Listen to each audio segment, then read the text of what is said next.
Hi, and welcome to this XpoNorth session. I'm Peter Ropeth, and I'm delighted to have with me today for this session Sam Delaney. This is our first two sessions, actually. This one's on B2B podcasting. Sam Delaney will be known to many. Is a writer, broadcaster, and podcaster. He's a daily pod, Top Flight Time Machine, which he co-hosts with Andy Dawson, has over 6.5 million downloads since it launched in 2018. He also presents the Athletics Weekly West Ham podcast called U Irons and an 80s movie podcast called Betamax Babylon. In late 2020, he also launched The Reset, which is a newsletter about mental health, and that also then became a podcast. And the other session we're doing with Sam in Expo this year is about that. So hold on for that one. He's founder and CEO of 1129 Media, which produces hit shows and other podcasts for people including Alan Johnson, Neil Ruddock, Rosie McGowan, and Chris Ryan. Now, Sam will be known to many as well as a journalist. He's a regular contributor to The Guardian, a columnist in The Big Issue, and he's the former editor-in-chief of Heat magazine. He has presented radio shows for BBC 5 Live, BBC London, Talksport, and Talk Radio. And he's also made documentaries for the BBC, Channel 4 and Channel 5. As the author of 3 books, published books, the most recent of which was Mad Men and Bad Men, What Happened When British Politics Met Advertising. My great pleasure to welcome Sam to XpoNorth.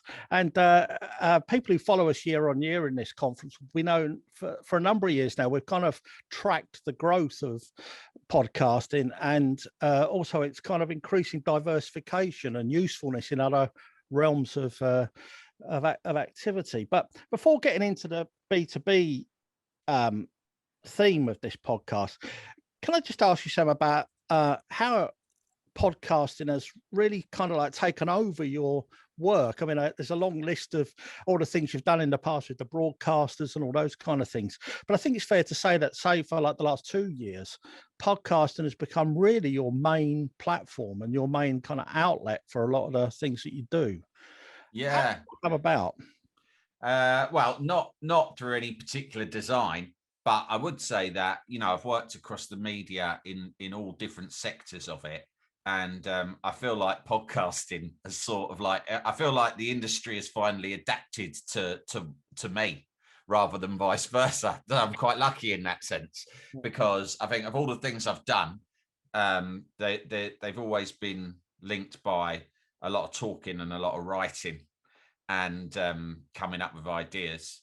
And podcasting lends itself so well to, I guess, someone who with my particular set of interests and skills. The immediacy of it is really appealing. The disposability of it is very appealing to me as well. You know, I guess, but then on that, so in that sense, I'm delighted that podcasting has become such a big thing. I think it's a great outlet for creativity for myself and so many other people around the world. I mean, particularly people, I'm lucky enough to have, you know, worked in the media my whole career, and, you know, that's a real privilege. And I've mostly done things that I've considered quite a lot of fun, and that's great. But there are loads of other people out there who haven't had that, who for whatever reason might not have had the privilege of access to those kind of platforms that I've enjoyed, whether it was in publishing or broadcasting, but who have got just as many bright ideas, probably more bright ideas than me, just as much to say, much more unique things to say. And I love it that suddenly, you know, for me, podcasting is so democratic, and it just allows so many different people. Like, all you need is not even, I used to say a microphone and a laptop. You don't even need that. All you need is a phone, an iPhone, and you can have an iTunes, you can have a phone, you can have a podcast on iTunes within a couple of days that you just recorded on your phone, or Spotify or wherever else. And I just think that's amazing. You know, there are some people who blogging was supposed to do that. But of course, the thing about blogging is that it requires you to have a certain amount of aptitude for writing, which not everyone has.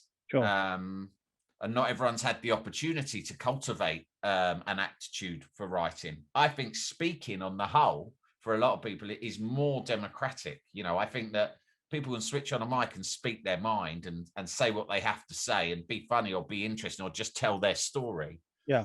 I just think that's amazing. Anyway, that's not really about me. The other thing is I was working in radio. I was presenting a drive time show.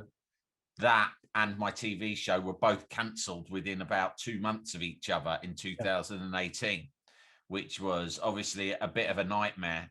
But that was fine. I was pursuing other things and thought, well, I can slowly sort of rebuild my income and all that sort of stuff. And actually what happened was Andy Dawson, who's my co-host on Top Flight Time Machine, just gave me a buzz because he'd been working on my TV show, my radio show, and various other ventures we'd always worked together on. And I'd often hired him as a contributor. And he had been having a huge amount of success with Bob Mortimer doing Athletico Mints, which is their comedy podcast, which is a huge hit. And so he had already broken ground. And he said, I started doing this podcast with Bob, and it was supposed to be about football, but now it's not about football at all. And so I'd quite like another one. I love doing Mints, but I'd quite like another one that is about football. So do you fancy doing it? And to be honest, I suddenly had a bit of time on my hands. Yeah. And anyone who knows me will say, I need an outlet for all this chat that I've got. I can't stop talking.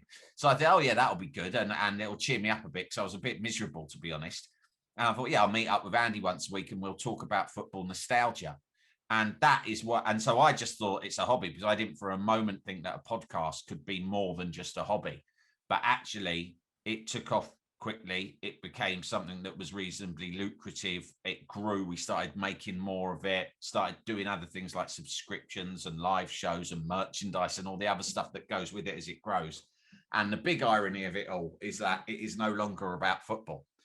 So just like Athletico Mints before it quickly went off piece. So poor old Andy Dawson, who is the real king of podcasting in the UK, in my opinion, is still searching for that elusive football podcast that he's always wanted to do.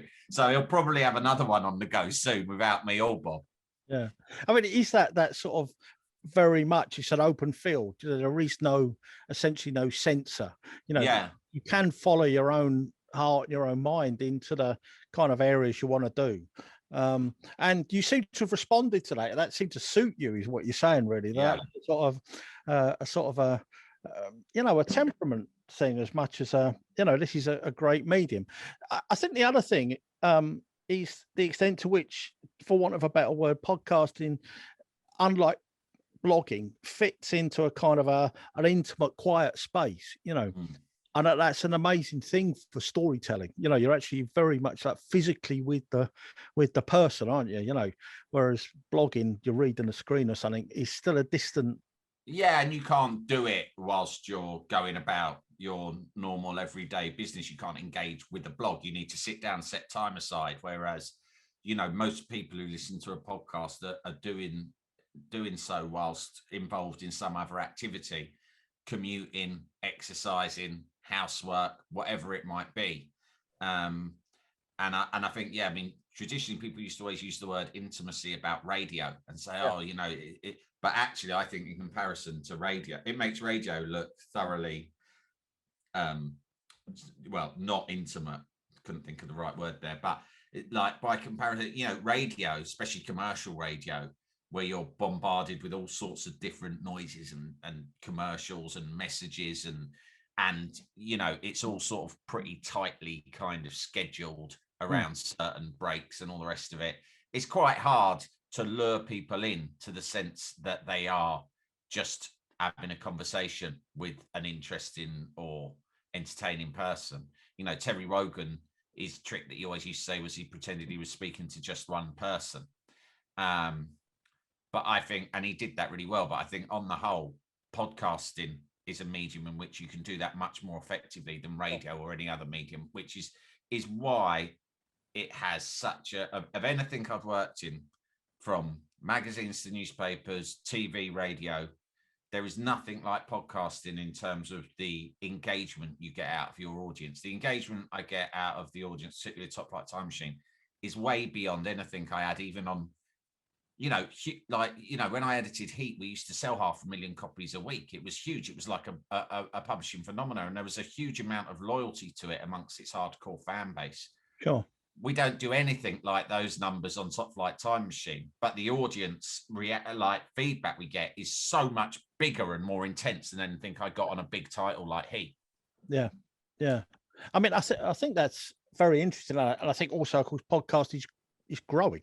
I mean, I'm sure some of the podcasts of like the radio broadcasters, the BBC and so on, do achieve some quite astonishing numbers, but I think there's a general, for everyone, there's a growing market, and it's a very attractive proposition. That brings us kind of directly around to the opportunities that there are for this, which I think is a kind of new thing, a new developing thing, which you and your company are involved in, which is how businesses can use this medium of podcasting to in their work. And so it's not just individuals at home, private individuals, it's business to business.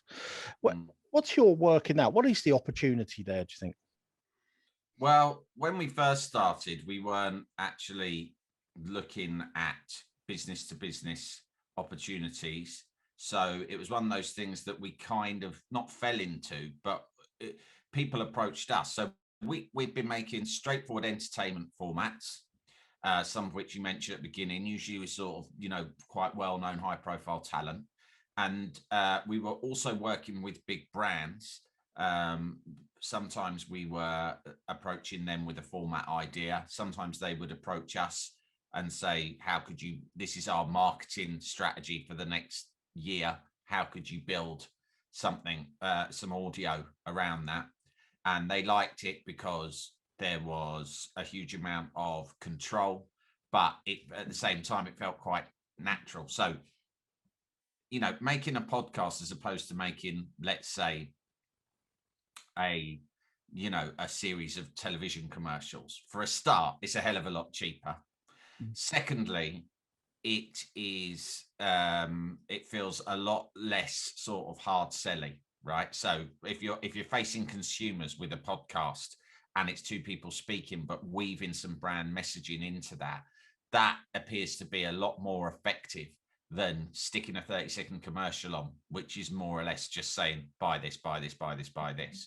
So it had that intimacy to it. So we could realize that the messaging, that what we did was we made series for Heineken, we've made them for L'Oreal, we've made them for Barclays. So we got really big blue chip clients, and their feedback was, your audiences are smaller because podcasts were unable to do that thing where you just buy a spot in the commercial break of Coronation Street and immediately get 10 million eyeballs on it. But just as I said previously about my own experiences, the engagement is higher. Yeah. So you might only have 10,000 or 5,000 people listening, but a huge percentage of them are highly engaged in it because of the intimacy, because of the authenticity, and because of those two things, it carries a lot more credibility too. So those were our findings from working for big brands. Okay. And that was what they were delighted by. And then we were approached by an events company. That was our first sort of business to business thing at the beginning of lockdown last year, who, like so many people in that space, they'd had a huge conference planned with a series of live events. I mean, I'm telling you about this. This is exactly what you've experienced, but what we're doing exactly is what we're doing right now. But at that point, you've worked it out now. But in March 2020, it was, as I'm sure you experienced at that moment, then like, what the hell's going to happen here? Yeah. They didn't come to us saying, can we make the whole conference into a series of podcasts? What they said was, we need to convince our delegates and all the people that we've already sold tickets to, or people that we're still trying to sell tickets to, that the idea of this happening as an online event is still really worthwhile and valid. But there's a number of reasons we think that's definitely true. but we think that the usual ways in which we try to communicate that through marketing messages, even if it was through our newsletters or marketing emails or what have you, it's really hard to keep their attention and engage them in what we're trying to say about what's going to happen.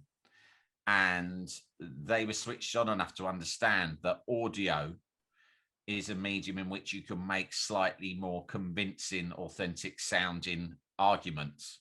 So rather than write a silly email or newsletter saying tickets still available, buy this now, this is what you're going to get, and a load of bullet points, they thought, well, let's have a discussion with the people behind let's have a good qualified broadcaster and journalist chair a discussion between the people who are behind this, in which they really get to dig down a bit deeper into exactly what you're going to get.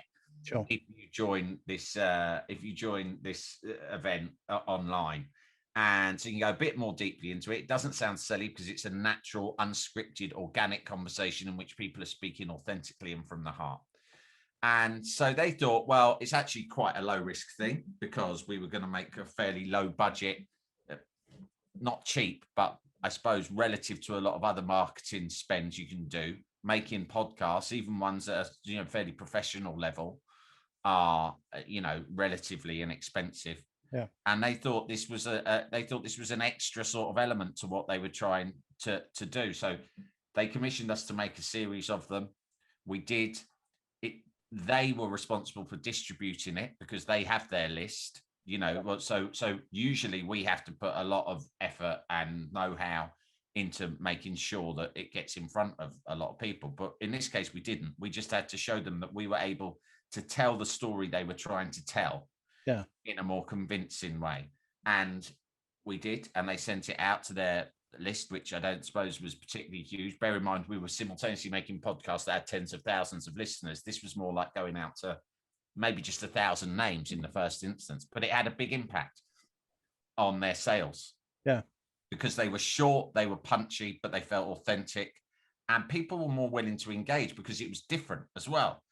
These things were sent to people. It felt a little bit special. It looked special. We got nice branding designed around it. And it just felt like something a little bit different to receive rather than the usual old mail out marketing message, And so people listened to it. They were intrigued by it. They found it more entertaining and compelling. And they got the results that they required. And as a result of that, we continued to work for that company, white labeling effectively podcasts for them on behalf of other clients of theirs. So some of their corporate clients in things such as IT. In fact, the guy who is our sort of head of business to business podcast was telling me earlier about how the latest client we've had is a manufacturer whose name I'm afraid escapes me because I'm not super well plugged into the world of IT, but they're literally manufacturers of a particular type of cable that they were trying to do some marketing around, and the target for that were CTOs at various large firms around the world, who they would have usually either flown over and taken for an expensive lunch or sent, as I say, a number of marketing and sales emails.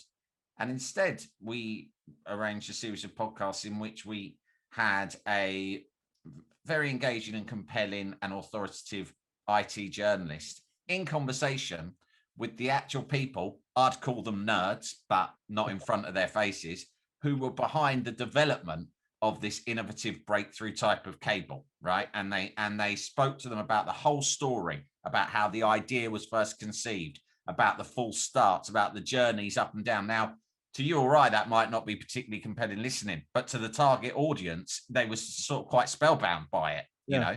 Yeah. And so rather than it be selling, it's telling a story. Telling a story, because most people involved in 1129 are from journalistic backgrounds, is what we kind of specialize in. Yeah. And I like to think that whether you've been in any kind of journalism, whether it was sports journalism or business journalism or a journal about bricklaying or whatever it is, you know how to tell a story, you know how to structure a story and make it compelling, convey information in an entertaining way. And that's what we endeavor to do, no matter what the subject matter. And again, that was a really big hit in terms of driving sales, because the CTOs who it went out to around the world were more intrigued in the first instance when it arrived in their inbox to actually open it and listen to it, They listen to it very often outside of a work environment in which they were perhaps more vulnerable to the messages inside of it. And it was designed to not just openly and flagrantly sell. It was designed to tell a story that they would find intriguing and engaging, and soften them up to like the idea that they might want to get more heavily involved. And so those are the big things that a lot of what I'm telling you is just feedback from our clients, but those are the things that seem to have been so powerful about it.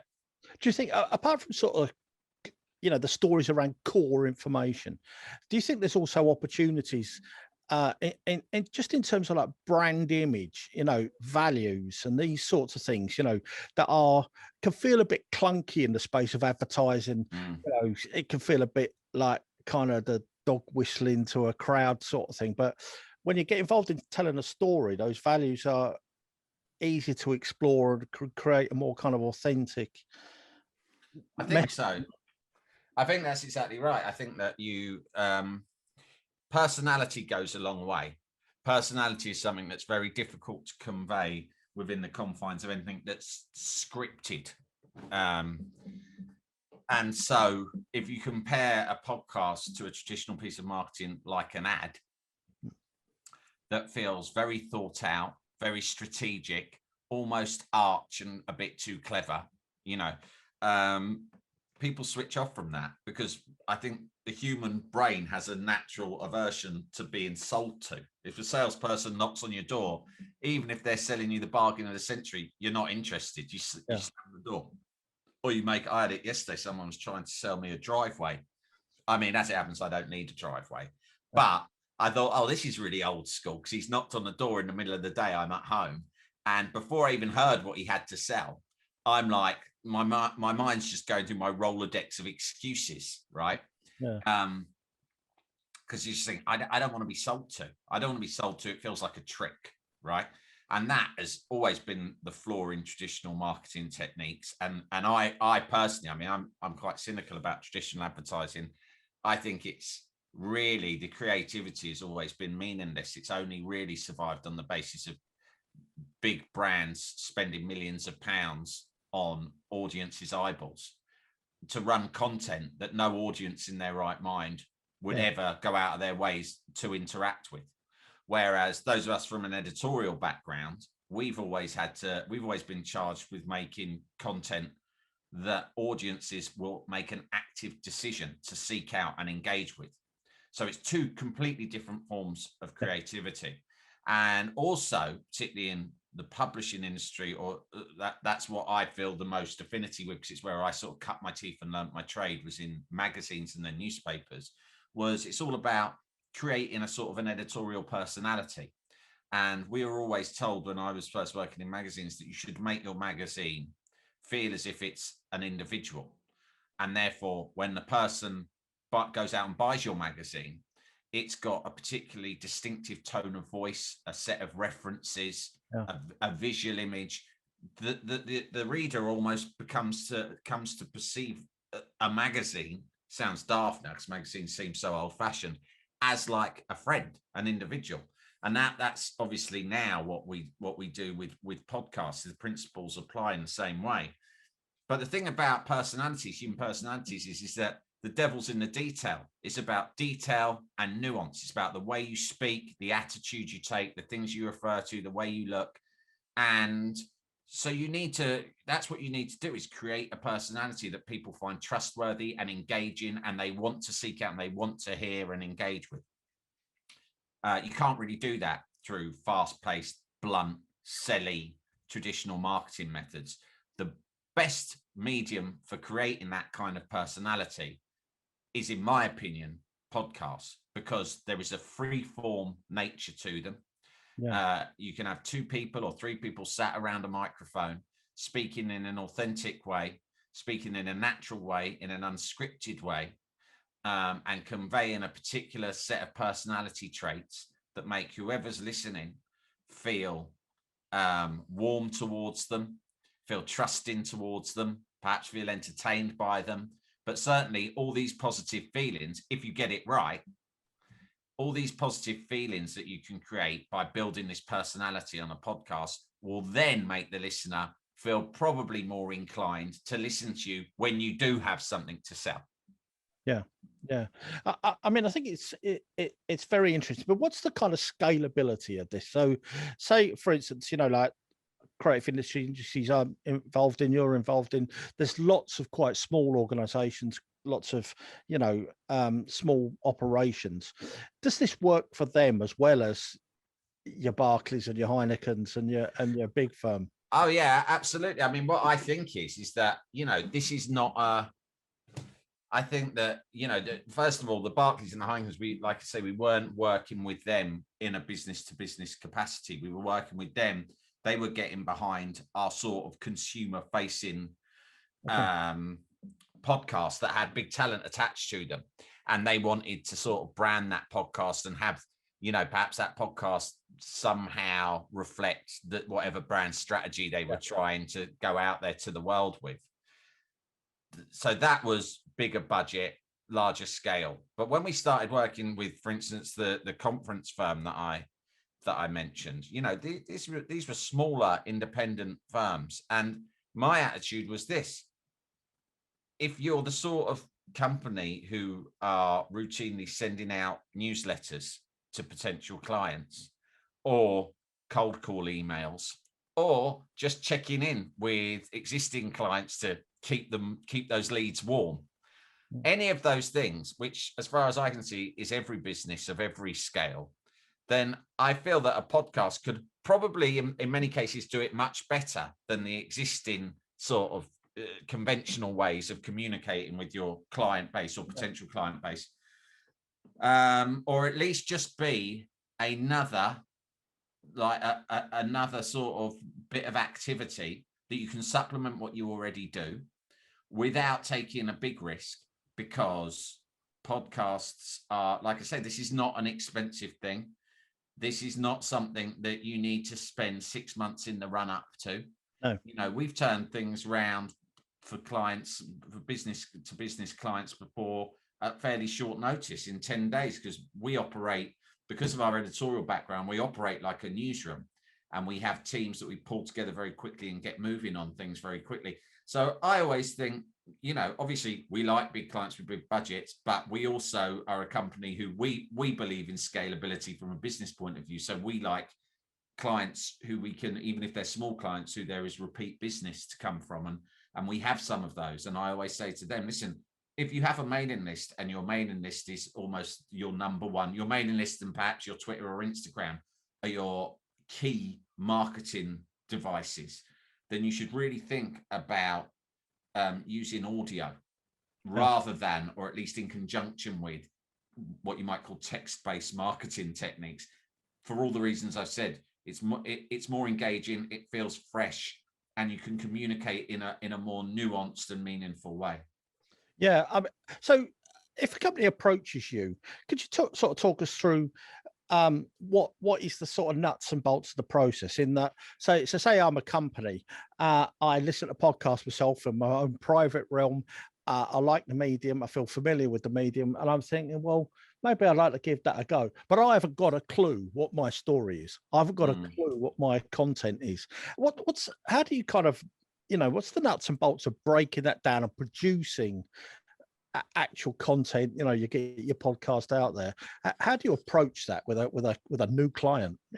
We usually, in the first instance, sit down with a client and just have a sort of a very kind of open conversation in which we establish what the first thing I always ask is, like, what are you trying to achieve with this? Sometimes people don't know, in which case the conversations can be a little bit of a non-starter, although sometimes we can help guide them towards getting there. But you sort of think, if you want one or maybe maximum two key objectives to what you want to achieve, and the first thing we'll do is be very honest about whether or not we feel that a podcast is the key way, it is a suitable way to achieve that. But on the whole, if they're otherwise thinking of doing any of the other kind of marketing techniques I've mentioned, then a podcast can always do the same thing. If it's, like I say, if you want to get out and encourage, if you want it to be an alternative to the traditional cold call or cold email, there's a way that we can do that. If you want it to just really cultivate and strengthen the relationship you already have with an existing client base, we can certainly do that. If you want to drive sales of a product, you know, or a service or an event, tickets or whatever, these are things that we can do. But we first need to understand really clearly what you want to achieve. And secondly, who your clients are, what they're like, who are the people we're communicating with here. And again, you know, I think a lot of it comes from our journalistic background. We've all worked in sort of a variety of different forms of journalism, from hard news to kind of frivolous and fluffy stuff. But like I say, the one thing that unites us all is an ability to sort of spot where the story is, regardless of the subject matter. And if we were launching a new radio show or a new magazine or whatever, we would always sort of say, let's get to know exactly who this audience is. You know, who are they? Where do they work? What are the pressures in their job? Who are they trying to impress at their company? What does success look like for them? Yeah. We ask all those kind of questions. And off the back of that, we start to be able to look a little bit more, okay, maybe this is the sort of story that would engage them. And then, so we think of the story and the execution. So sometimes you might have, okay, so to take the cable example, which I think is quite a good example, because to my mind, at least, it's such a terminally dull subject matter, right? I always say that in journalism, like my first job was at Men's Health, and I had to, for the first 2 years of my journalistic career, write stories almost exclusively about sit-ups and rice cakes. And I'm forever grateful of that, because it meant that when I then graduated on to more exciting places and started having to write stories about music and movies, it was easy, because I thought, well, this is easy stuff to make interesting, because I made rice cakes and setups interesting for the last 2 years. So I always think, judge people by their most boring subject, right? Or their most boring brief. That's what you should judge them by. So, okay, so cables is a reasonably boring brief, I would say. No offense to anyone watching who's in the cable business, but, you know, we sort of started asking about the story, what these cables were. We didn't really understand because we're not well versed, but we got this distinct impression that this was a particularly innovative breakthrough type of kind of technological hardware. Yeah. And we got a glimpse of the fact that it had been quite a long and process getting there. And we thought, well, maybe there's a story in this, because people who are in this world will find that quite compelling. You know, I personally, I'm a sucker for the making of anything on BBC 4, Sky Atlantic, that's the making of an album, a TV show, a book, whatever. I love that stuff, right? And I thought, well, why wouldn't it work for a bloody cable? But then you think, well, okay, so that we can see there's a story there, but then you think execution. So, you know, the obvious thing to do is we've got a huge network of sort of great broadcasting and journalistic talent, a lot of whom are very high profile. So sometimes we think, oh, we'd get someone famous to do this for you. Yeah. But that's not always really appropriate, because what we want to do is we wanted to get inside the minds of these CTOs at companies around the world who aren't necessarily going to be interested in you getting, you know, that presenter off of Newsnight, because they don't watch Newsnight. So what we do then is we try to establish what other media they do engage with, who they do find credible or entertaining or engaging, who they admire. And we try and build, so we've got the story, and then we sort of need the execution, and that's very often based around the talent. So it might be, okay, we need some experts from the industry. So we need the guys who actually develop this cable. But these guys on their own are going to be quite boring. However interesting their story is, they're not a natural broadcaster. Listening to you talk for half an hour might get a little bit boring. They might not move the story on quick enough. So we think, well, it's always handy to have someone there in charge who's going to shape the story subtly. So it could be anything. And sometimes it's famous people, sometimes it's people that you've never heard of. It just has to be exactly right for the audience we are communicating with, which sometimes might only be 200 people. Yeah. Yeah. I mean, I think that's the really interesting thing, is that scale, is it's the importance of that contact to the people who are going to listen to it and the relevance of it. Do you find, though, that, say, like the story, say, the cable, you know, that's a hard thing to sell, even probably to people who are into cables, you know, but the real story often in something like this is actually about the cable maker, him or herself. and their relationship to what they do, actually that story of their journey through, the struggles of their business. It isn't just the tech, is it? It's actually about the person who makes it, and that feeling, whose idea it was, and how they got their idea, and how they, the personal story. I mean, this is the journalist thing coming out again. 9 times out of 10, it's the personal story that is the thing that adds that buy-in, that gives that kind of the universality as well. Human stories are more relatable. And so, if we sit people down who we think that the listeners are going to relate to because they've got the exact same experience as them, that makes people feel warm towards them. And that's what it's really all about, is generating a sense of warmth and trust, whatever the subject. Generate that sense of warmth and trust. Particularly if you're dealing in business to business, if you can generate warmth and trust and credibility, then you're going to have a lot more business success.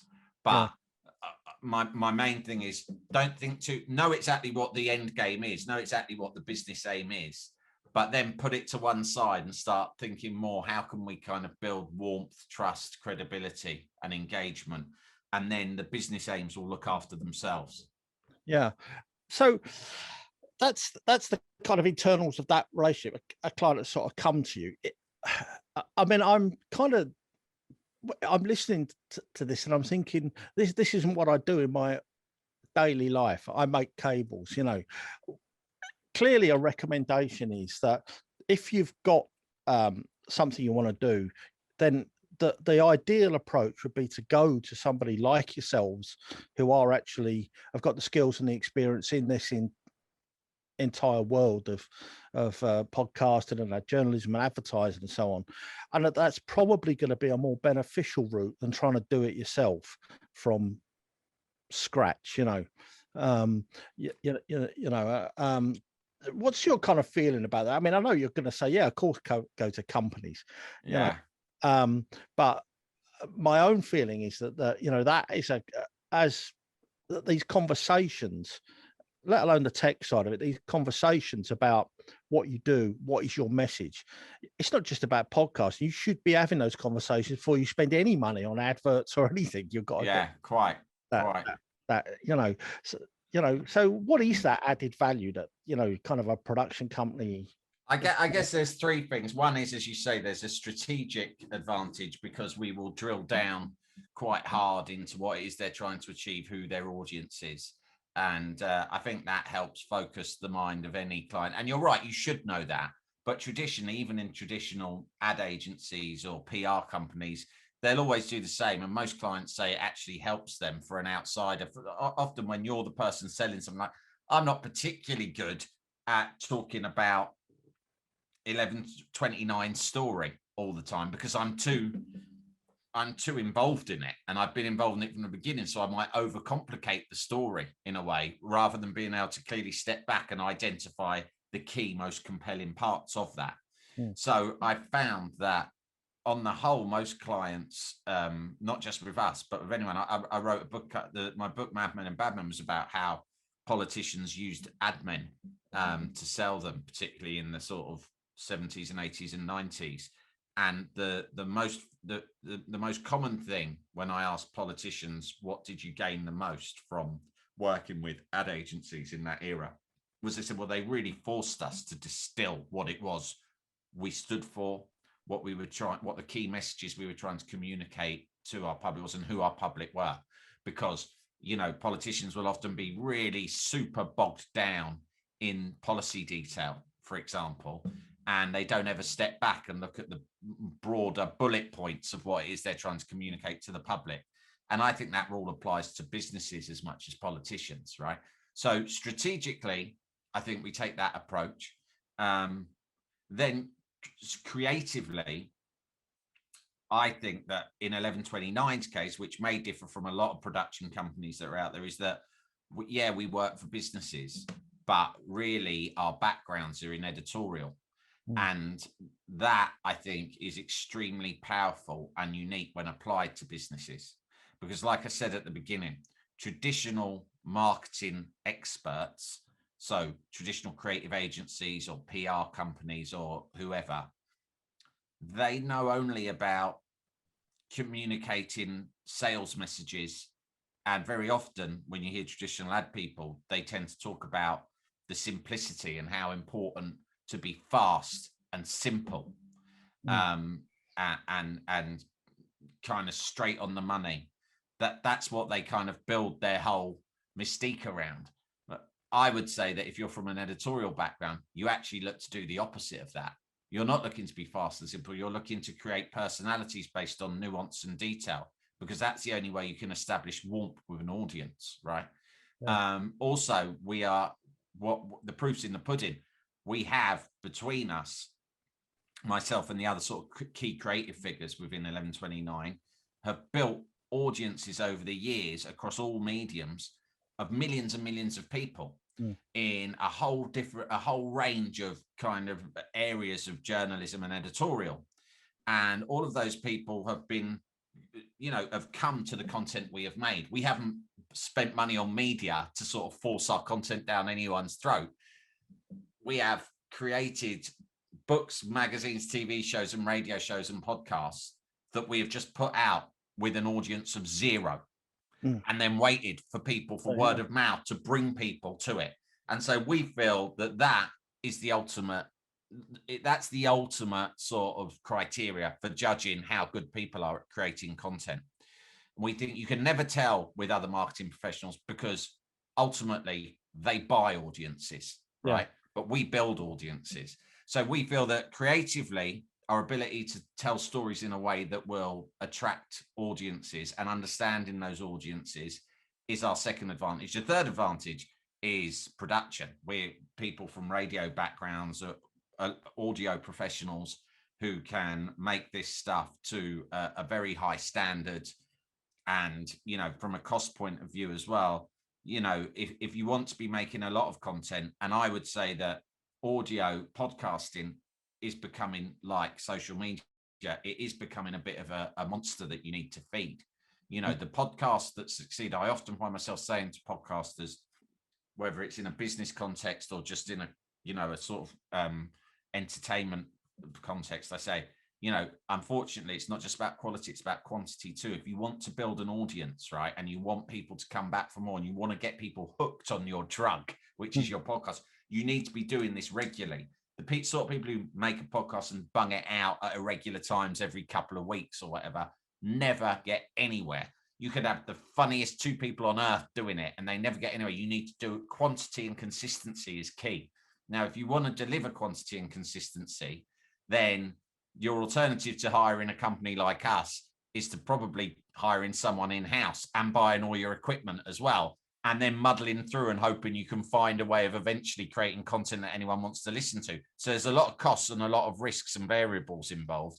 And I think most businesses don't like any of those things. I think particularly on the technical side, I think it is important as well.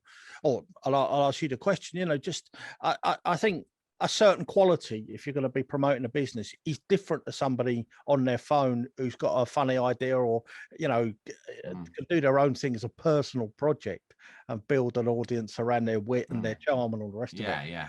I think the audio quality is something that has to be so right. Yeah. I think if you're a business, a tech business, like a cable thing, it's not going to look good. It's not going to sound good for you. There might be very rare occasions of brands that almost want to go out with a kind of a shabby chic look and want to look a bit lo-fi because they think that makes them more authentic, and occasionally that does work for the right sort of brand. But if you're talking about business to business, you need to have high production values.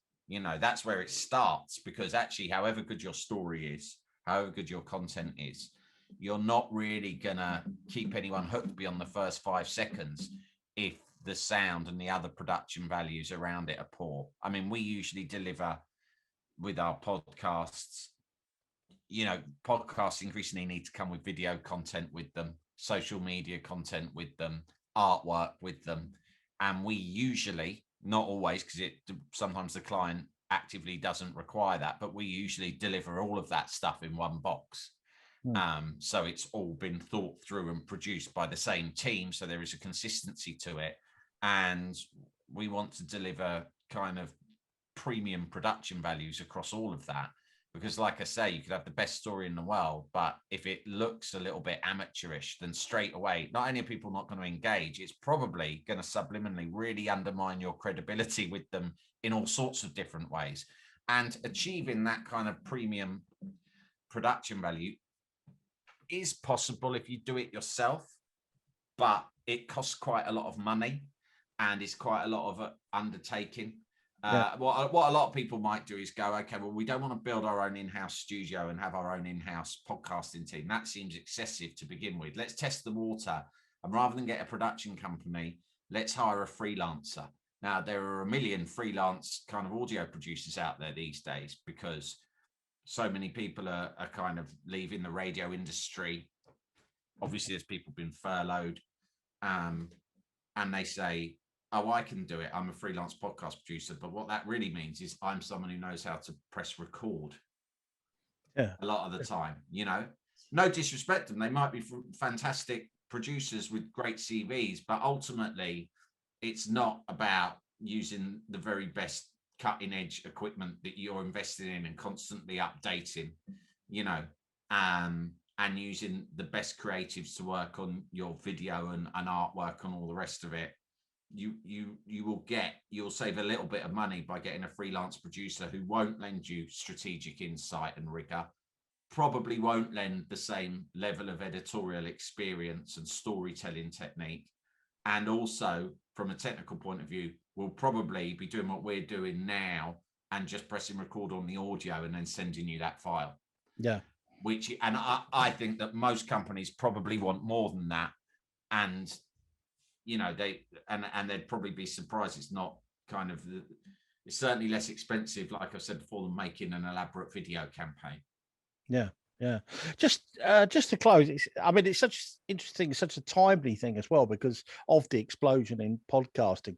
But when you look back at sort of other things of say in the advertising world, where you know there were things like the Guinness ad moment, where these amazing, it's almost quite difficult to determine at various points who the actual company is, but the message was really strong. Do you think that podcast and the audio only can achieve that kind of impact? I mean, you know, what's the limit here, you know, in terms of content? I think it's hard to, I think the sort of impact that like big famous ad campaigns used to have in that era is hard to compare to what I don't think it's a fair comparison, because I think, you know, you had huge television audiences and they engage usually in some sort of iconic character or somehow or a fantastic catchphrase or, you know, slogan or, you know, something like that. And it was short and sharp. It was very often hard to establish to what degree that resulted in commercial success. But, you know, on the rare occasion that happened, and it generally hasn't really happened since the mid-90s that you had commercials like that. In the 80s, it used to happen all the time. You know, there was 1,000,001 ad campaigns that we all in the playground used to know the slogans to, or the songs to, or the Umbongo song, or whatever it was, right? You know, and that sort of thing just doesn't really play anymore. But I think that's not the way that audiences. It's not the way you engage audiences anymore. I think, you know, the internet means that people get really engaged in stuff that is a little bit messier, a little bit more complex, you know, than traditional advertising. And they engage more with brand. I mean, it's a bit of a cliche, but it's true. They engage with brands and businesses, the successful ones at least, as if they're editorial entities. So I think it's better to make a comparison between, let's say, a fantastic magazine. You know, when I was a student in the 90s, it was Loaded magazine suddenly hypnotized every young man in Britain in 1994, because it felt like you were speaking to someone's older brother, right, who was funnier than you or something. Or in the 80s, I remember it was the Face magazine, which seemed really cool. Or it's different for different people, depending on what their tastes were. Or in some cases, it's a breakfast show.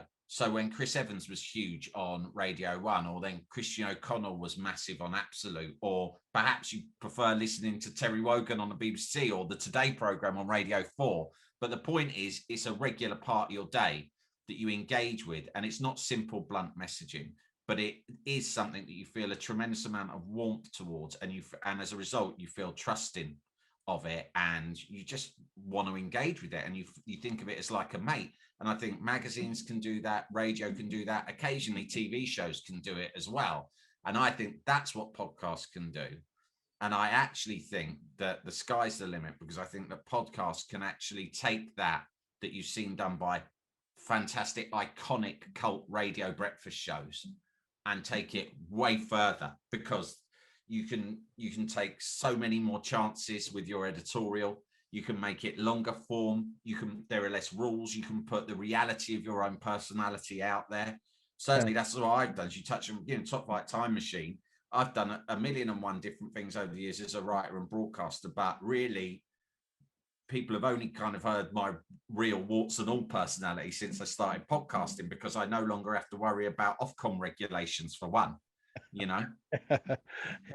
Well, look, Sam, it's so interesting, and we're talking about your company, 1129 Media, which people can find. It's the numbers 11 and 29 at the beginning, which is obviously you can search out on the internet, and we'll put a link out, obviously. Right. And thanks so much for talking to us about it. My absolute pleasure. Thanks for having me. Thanks, Sam. Cheers.